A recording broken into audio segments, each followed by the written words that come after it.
Hello, this is the Shortpod, a brief and succinct podcast commenting on the events and issues of the day.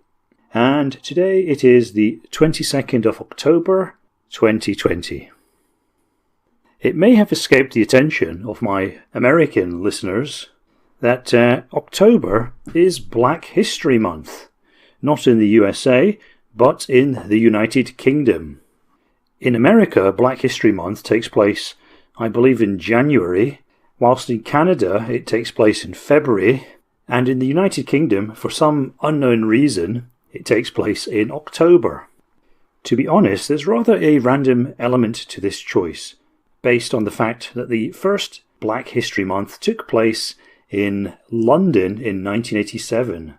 Back in those days, London was controlled by an extremist hard-left government, led by Ken Livingstone, somebody who has now been expelled from the Labour Party for so-called anti-Semitism.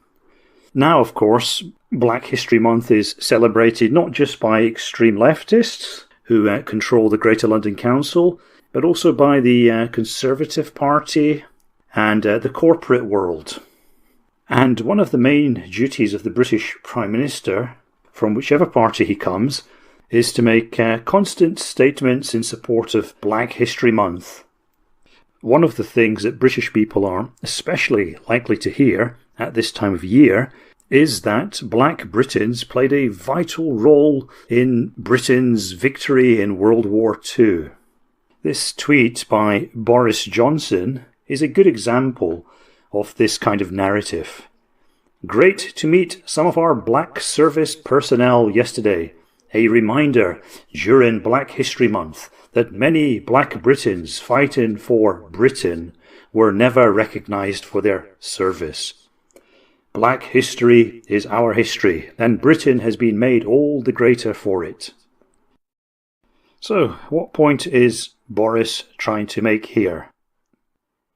I guess that what Boris is trying to say here is that even though multiculturalism has lots of problems associated with it, including the very, very fundamental one that people are being replaced and eradicated from their own ancestral homelands, it's all worth it because some black people, some non-whites, helped us to defeat Hitler, and that anybody who helped us to defeat Hitler really should have a right to live in Britain.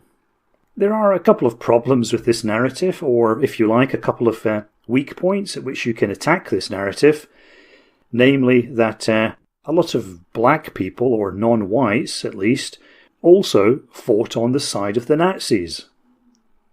There are well-known cases and plenty of photographic evidence that Indians, Arabs, Central Asians, and even a few blacks also fought for the German army and the SS.